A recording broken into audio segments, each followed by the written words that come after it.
Hi, I'm Dr Gemma Newman, your host for the Wellness Edit with Holland Barrett and author of The Plant Powered Doctor, which is coming out in January 2021. In this episode of our brand new podcast, we're going to be talking about energy. How can we get more of it? Many of us are feeling a lot more sluggish, especially in the winter months. And in this episode, we're really going to focus on how it is we can get more get up and go. And to join me for this amazing discussion, we have Dr. Sohere Roked, who is author of The Tiredness Cure, and Alex Glover, a senior nutritionist at Holland Barrett. Hello, guys. Thank you so much for joining me today. Hi, good to be here. Hello, nice to see you both. So I think what we'll do is we'll get started on a really basic question. We all have our own ideas about what energy is, and I'm sure if I asked perhaps a physicist, they might have a very different answer. But in your experience, let's start with Saher. What is energy? So one of the definitions for energy is the ability to do work. And I think that's a really good definition because my ability to do work and what I need to have done could be different to someone else's. So it's all about having enough energy to do the things that we want to do that are important to us. And I feel energy is both internal, as in your body can generate it, but it's also affected by what's external and what's going on in our environment, the people we interact with, our emotions all have an effect on our energy too. I really like that. So we can think of energy as both internal and external. And you've put a real emphasis there on making sure that energy means that we can do the work that we want to do. What about you, Alex? What does it mean to you in terms of energy? Yeah, so similar to what Saher said, I think it's, if we look at the physiological definition of energy, it's making sure that our body has the energy required to the capacity to do something. So whether that be kinetic energy of moving, but I like to think of it more of kind of equilibrium and balance. So your energy in has to equal your energy out. So, your calories are your energy from food, and the calories that you input through your diet give you the energy that your body transforms into the energy out. So you have to make sure that your energy in is sufficient to meet your energy out. So if you're doing too much of one or the other, that's when things can kind of get out of sync, and that's when problems can occur. I really like that. I like that you both had a slightly different perspective on energy and in terms of the definition. One of you is focused on the physiology. The other one's focused on the importance of being able to get the actual productive and practical elements of having energy into your life. So I really like that. And Dr. Saher, I know that you have a specialist interest in integrative medicine and obviously you're a general practitioner as well. In your experience, have you found that some people are perhaps naturally more energetic than others? I think that's a really interesting question because I think that a lot of it is to do with perception. I do think that people have different expectations of their body and what they should be able to do. I speak to some people who are up at 5 every morning, they're busy with their kids, they're exercising, they work full time, they look after a family, they have hobbies and interests, and they wonder why they feel tired. So I think that I'd be on the floor if I was doing as much as you were every single day. So I think part of it is expectation. And I also think there are many factors, which I'm sure we're going to talk about, that impact our energy as well. So I think that we are all slightly different, but part of it's expectation. And part of it's also not knowing how you can, I don't want to use the word manipulate, but how you can enhance your energy in the best way. Yeah, and that's a really interesting point. Have you found, in terms of things like energy enhancement, people always talk about having a coffee, like caffeine, as being a really important part of their routine in order to be able to have the energy for the day. Is that something that you think is a good thing, a bad thing, or do you try not to label that at all? Like, what are your perspectives on things like coffee? I try to look at things in moderation. So I'm like, if somebody's having one coffee a day and they enjoy it and they take pleasure from it, then I think that's could be a positive thing. But I think that if somebody's reliant on something, again, that's not necessarily a good thing because then we're relying on something to keep us going. So I try to then look at other things someone can do to not rely on one thing. It's the same with sugar. A lot of people rely on that mid-afternoon sugar boost. I've been guilty of it before in general practice, where you grab a cookie or something just to keep you going. But then you learn that, yes, it does give you a temporary quick fix, but there are other things you can do to help with that too.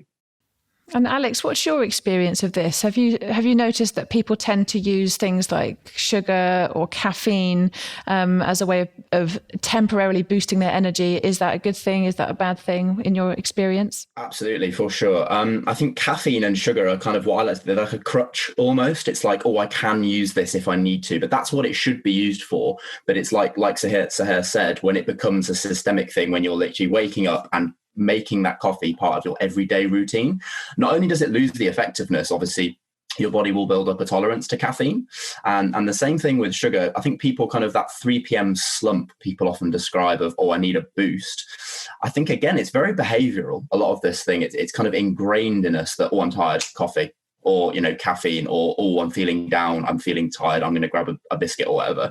And I'm completely I like inclusivity. I don't like to think of what we can exclude. What can we include in our diets? So there's a place for everything. But yeah, caffeine's a big one. I mean, for me as well. So Saher's basically just described my day, getting up at 5 and being on the floor at 7 p.m.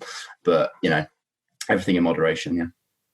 Okay, that's a really good sort of thing to know. I think a lot of my patients, they live for their next caffeine boost sometimes, and or they'll have an energy drink, and then they'll wonder why they're crashing later on in the day, and it just becomes a vicious cycle. So that's a really good thing, I think, for us to kind of focus on a little bit as well.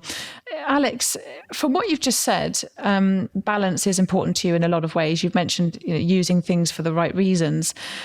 Would you say that there are some certain key things that can impact our energy levels that you would talk to us about today? Yeah, for sure. So for me, the three things that can impact our energy levels, for me, go back to the kind of the 3 pillars of health. If we look at kind of your nutrition, your sleep, and your exercise. So I like to think of everything in terms of those as the priority. So obviously your nutritional status can have a massive impact on your energy levels. So obviously we live in kind of a very developed nation. We have quite a high consumption of ultra processed foods, and those can be stripped of nutrients like B vitamins, which are kind of essential for normal metabolism and normal energy production. They're also stripped of things like fiber, which again impacts our gut microbiota, which can have huge effects with the gut brain axis, to feeling tired and just not feeling well. You could be in an energy deficit. You could be not eating enough calories to actually sustain your energy output. So if you're not eating enough energy from your food, then you will be feeling tired from that as well. So the second one, again, so sleep would be the second pillar. I don't prioritize these. It's just they're all of equal importance. Sleep is a big one for me, especially now a lot of us are still, working from home, and we're kind of missing those long commutes. We can focus a lot more on sleep. And some people think, people go to bed at midnight. They're on Netflix, they're scrolling their phones. No, they're not prioritizing their sleep hygiene.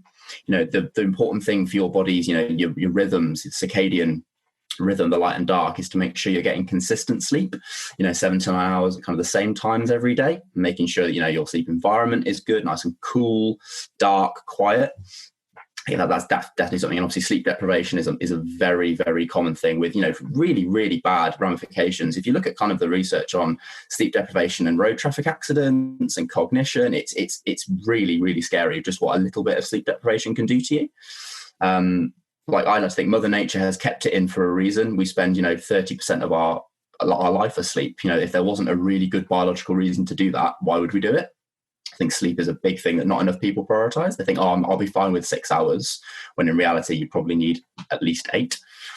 And then exercise for me is the classic Goldilocks zone. It's kind of don't do too little, don't do too much, because both sides, too little and too much, can both lead to you feeling fatigued and having no energy. Obviously, if you're training far beyond your recoverable volume from exercise, you're just going to be exhausted all the time. Even if you are eating sufficient calories, you just burn out.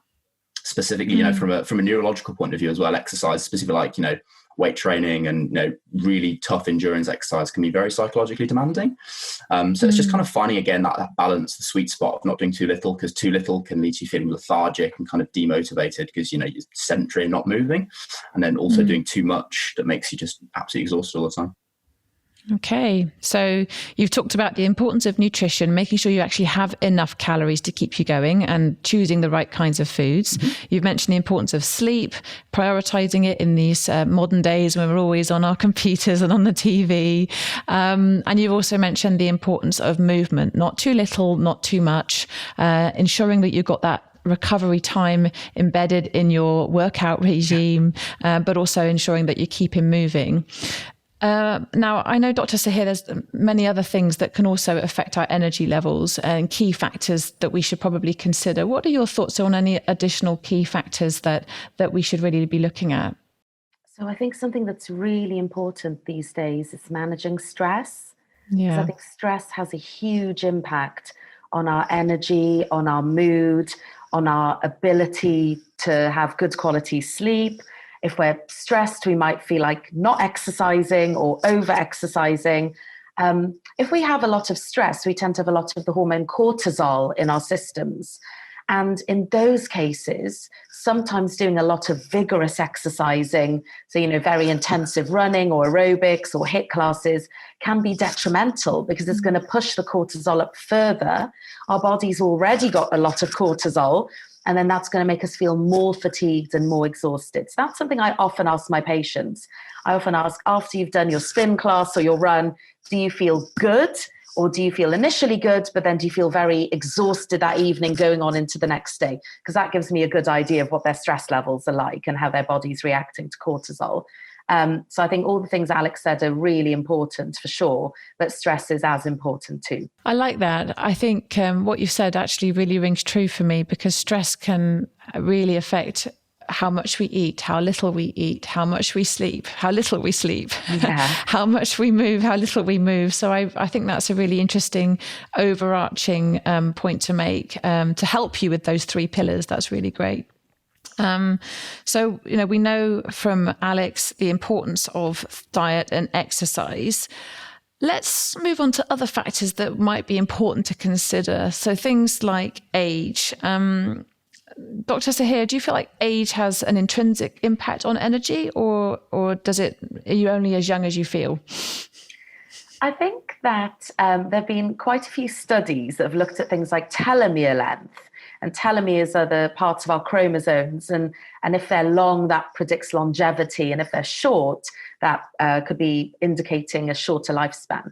And what we tend to see is that people who have long telomeres, even older people, in their 70s, 80s, 90s, they're implementing these sort of lifestyle things that we've talked about.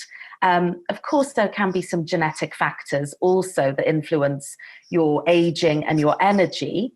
But I think what we found with a lot of the genomics research is that a lot of these genes can be changed based on our lifestyle, based on what we're eating, how we're exercising, what we're thinking, how we're sleeping. So I don't think that we have to feel, oh, well, I'm of a certain age now, so I'm old and it's fine for me to be tired.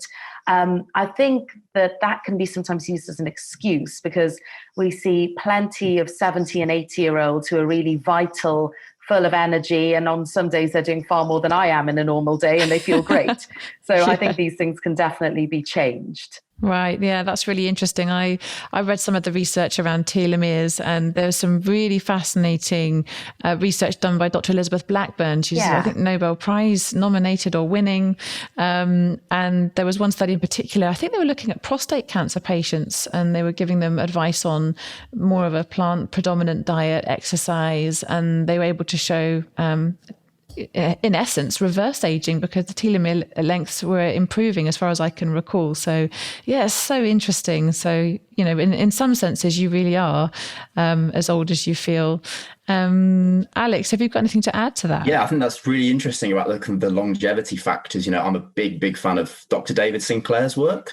So he's kind of a senior researcher at Harvard looking at kind of the sirtuins. So the sirtuin factors that affect our aging, and he's big on plant-based diets, and he pushes a lot of supplements as well, but kind of they are emerging research supplements. So he looks at things like kind of temporary periods of caloric restriction for longevity as well.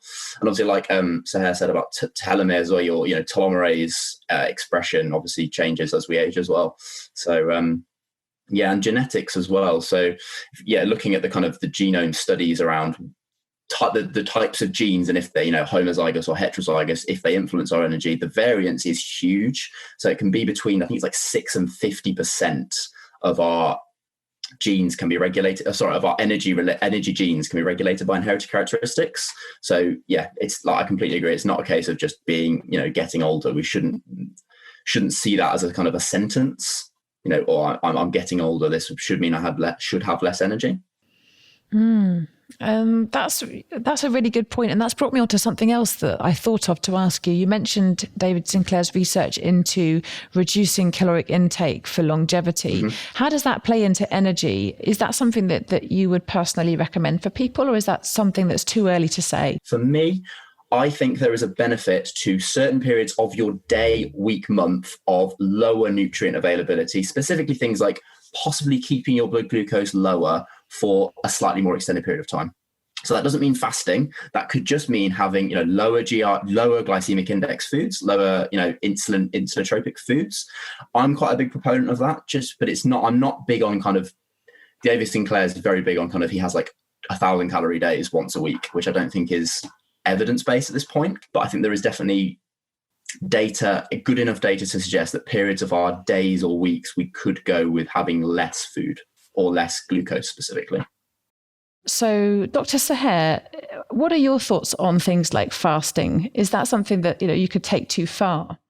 I think it could definitely be something you could take too far. I think intermittent fasting could be really good for many reasons. There is evidence that shows that if you fast for 16 hours, which means just sort of, having water or I think some herbal teas are okay, but not having any sort of other sort of nutrition, it turns on something called autophagy. And that is when your body naturally destroys diseased cells in your body. So that's a good way of your own body detoxifying itself. And by doing something quite simple, you can give it the tools to do that. So I am a fan of that. There's also some evidence I've read that it can improve testosterone levels in men. So that could be a good thing as well and help balance hormones in women. And again, anything that's balancing weight. We've heard our Prime Minister say very recently he's been doing intermittent fasting and he's lost 26 pounds, I think it's been, since he had COVID. So it's a good way also of losing weight if you need to, but of course being done not in an excessive way, because you don't want to then get, be doing it like everything, like Alex was saying, it has to be done in balance. So we want to be doing things in a healthy way that fit in with our lifestyle, but also not causing us to take it to the extreme in any way. Right. Okay. I think that's something that's really important to mention, because certain people might be more susceptible to disordered eating, and it may not be necessarily the best choice in that circumstance. But it's really great to know that there are lots of ways of doing it. You mentioned 16 hours. That's pretty manageable for most people. You've got 5-2. You've got 1 day a week where you would restrict what you're eating. I suppose it really depends on the person. What about upping our energy levels over time? So say you're starting with a certain level of energy and you just feel like, you know what, I really want to try and boost my energy levels. I mean, how can you begin to do that, Dr. Saher? So when I talk to patients about energy, we talk about the things that Alex was mentioning, things like your nutrition, your sleep, your exercise, and stress as well. Now, when you're already feeling very low in energy, those things can seem, I've got to change my whole lifestyle and do all these things, and I've already got so much to do, and it can seem overwhelming. So I normally recommend picking one thing and starting with that and getting that down over a few weeks and then introducing something else. So it could be me asking them, do you get 5 fruit and veg in your diet every day? And quite often the answer is no. So I'll say, right, let's work on that. Let's not look at taking things out, because that can seem a bit stressful. Let's look at ways we can add things in. And we can do that for a few weeks. And generally, because people are improving their quality of their nutrition and taking in food with good nutritional quality, they start feeling a little bit better. So we're like, right, what's the next thing we can add in? Would you be able to do a little bit of gentle exercise, even if it's going for a walk for 15 minutes a day or every other day? Let's build things in slowly, because it's important to know what someone's baseline is. Because if you said to me, oh, do you want to walk for 15 minutes a day? I'll be like, well, but I already do that on my commute. But if I'm speaking to someone who has been spending their last few months completely indoors, hasn't been going out and doing any exercise, then I'm like, walking is a good start. Let's not go with anything like jogging or anything too vigorous to start with. So I think, when you see someone who has something like chronic fatigue, we start with graded activities. So that means doing a little bit of activity, but then also having a bit of a rest in between, because we don't want to overwhelm their system. And I think that can be applied to anyone who's got a severe fatigue that's affecting their life. That's a really interesting point. And it kind of harks back to earlier in the conversation when we were talking about certain factors that could affect our energy. We mentioned genetics, we mentioned environmental factors, but we haven't really talked about things like viruses and post-viral fatigue syndromes and other infections that may impact our energy levels. So, Dr. Saher's point about being able to very gradually start to increase the amount of activity whilst also incorporating fair amounts of rest would be really important for those kinds of people, to make sure that they're not overdoing it and causing that muscular fatigue.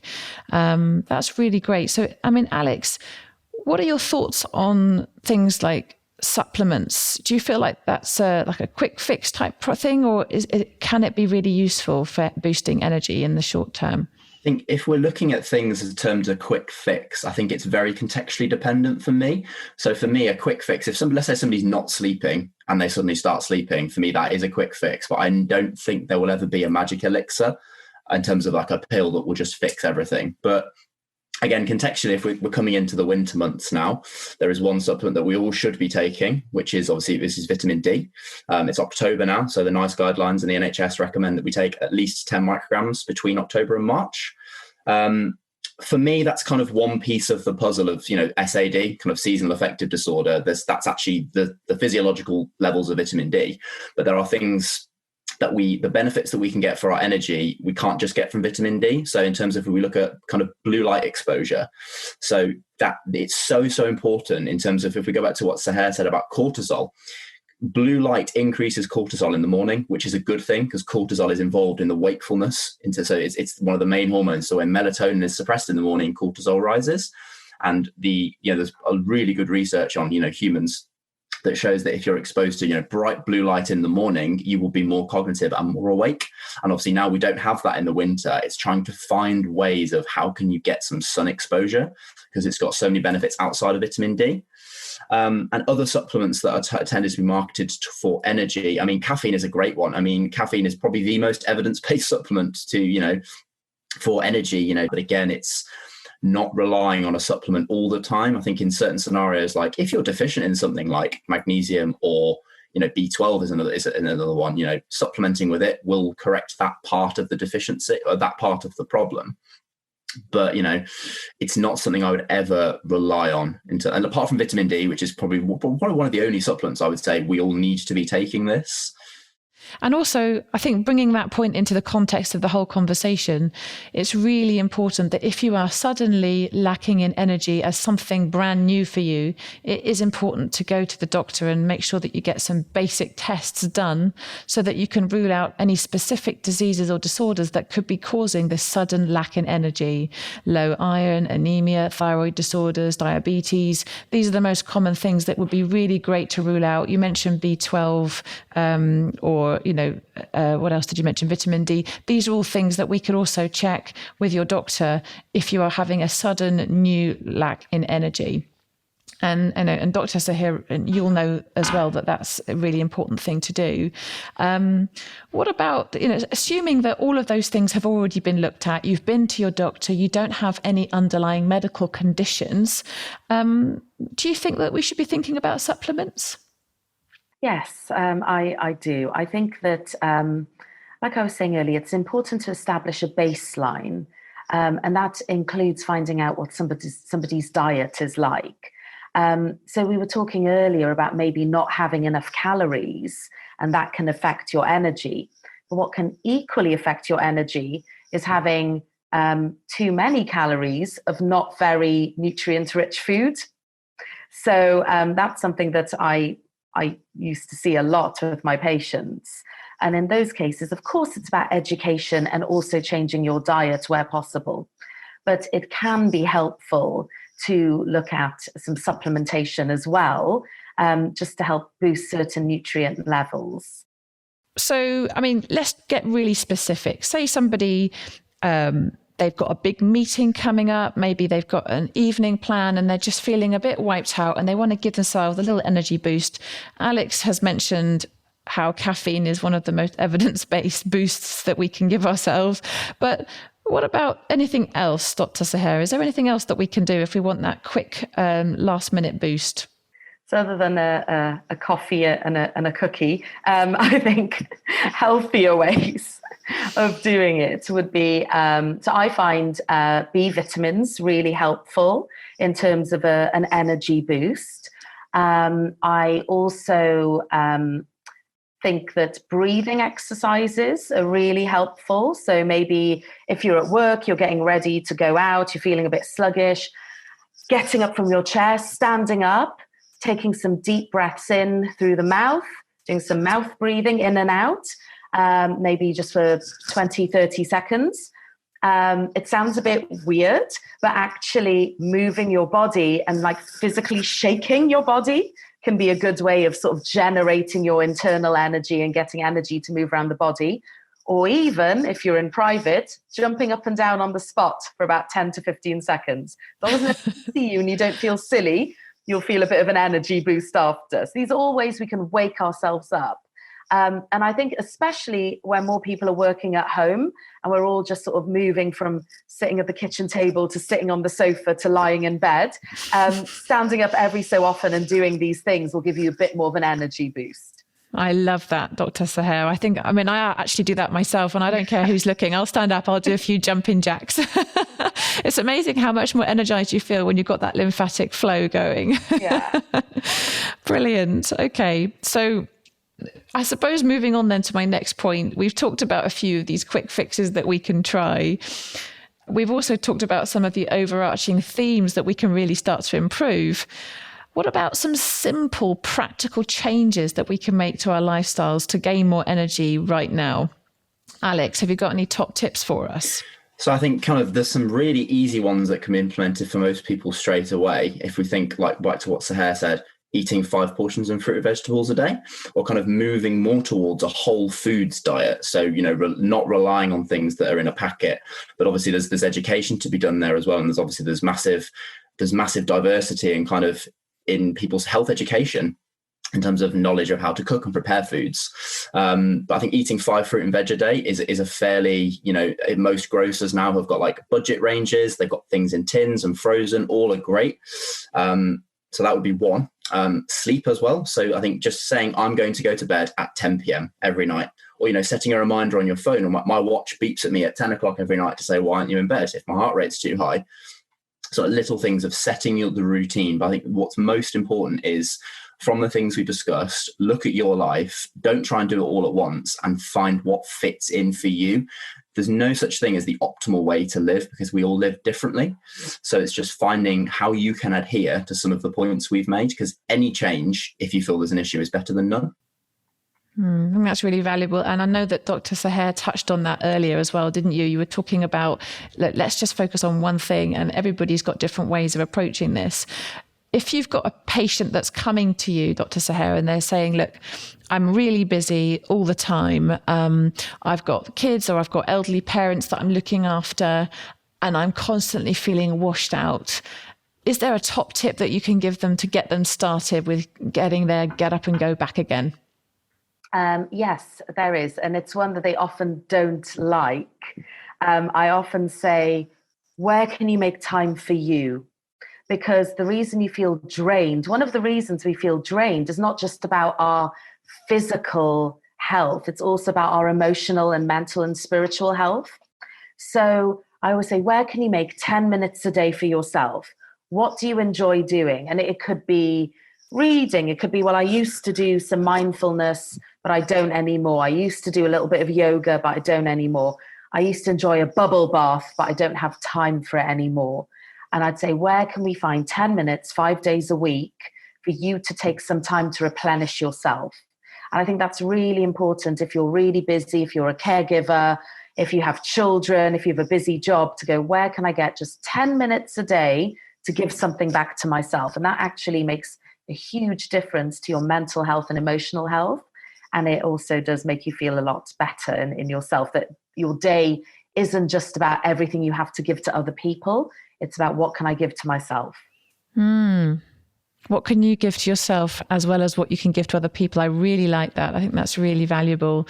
And it's actually brought me on to another point, which I think is workplace boundaries. I think they're very much blurred this year in particular, but also even before that. We're constantly able to look at our emails, and our work colleagues may well expect us to respond within 5 minutes, within 10 minutes, within an hour of a message. And sometimes that can make us feel mentally overwhelmed.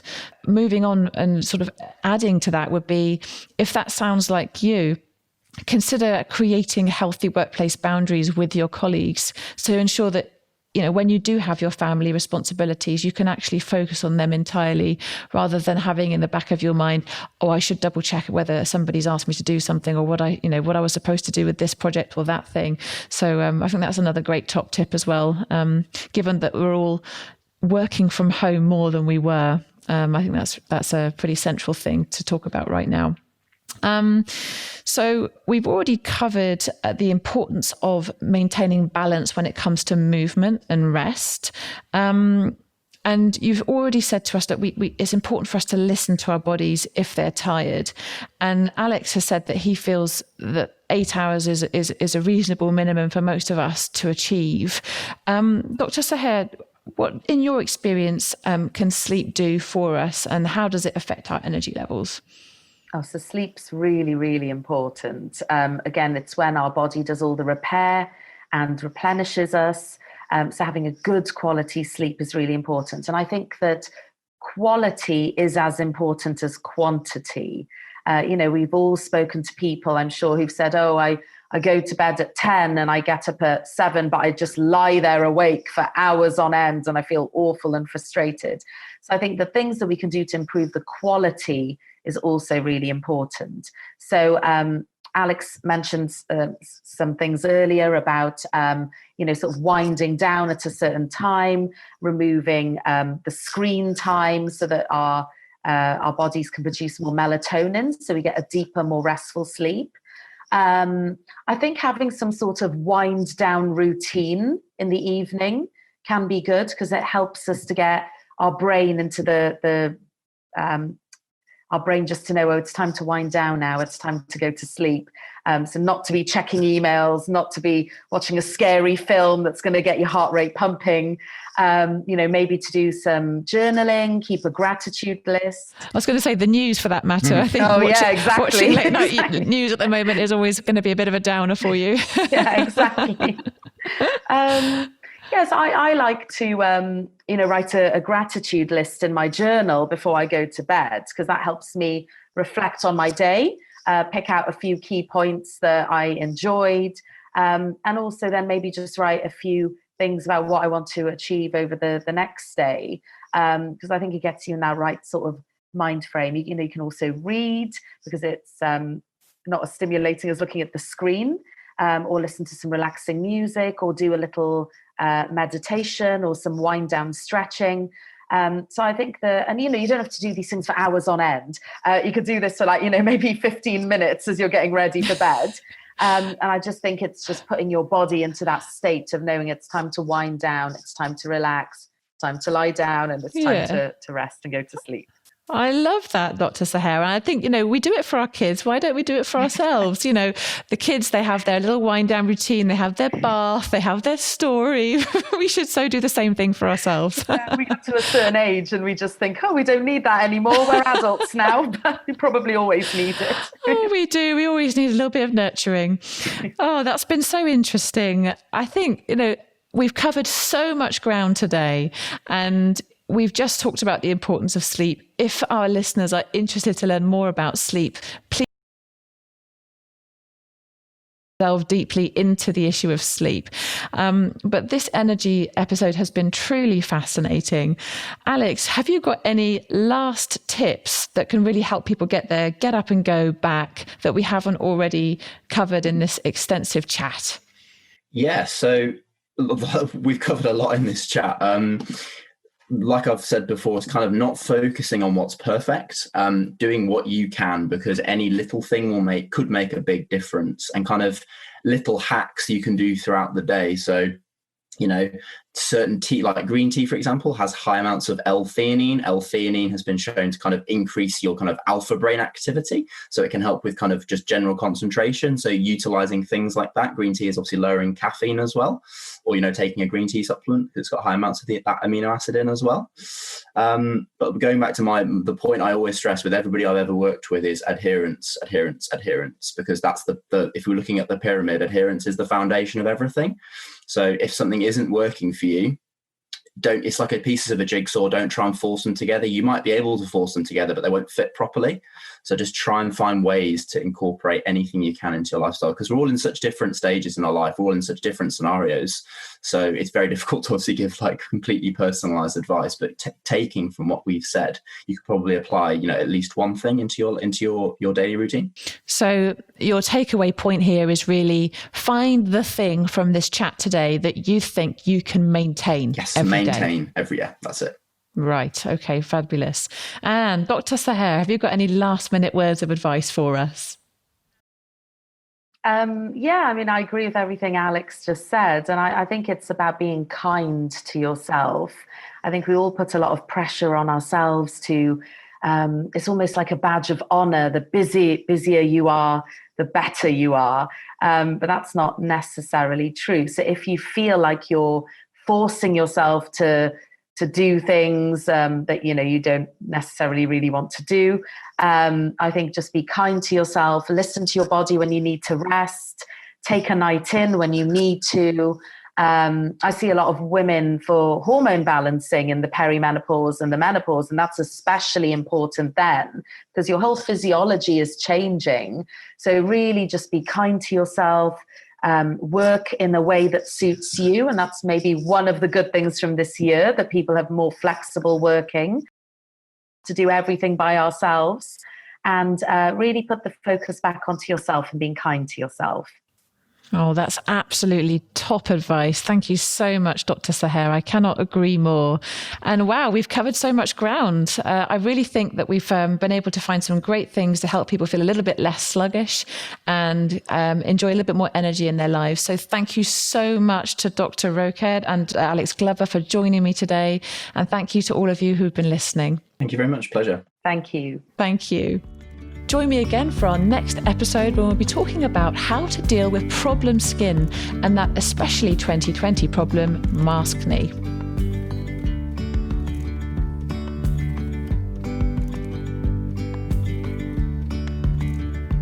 For more health and wellness advice, visit the Health Hub at hollandandbarrett.com. All views are those of our guests and not Holland & Barrett unless explicitly stated otherwise. Any reference to brands and/or products should not be considered as an endorsement.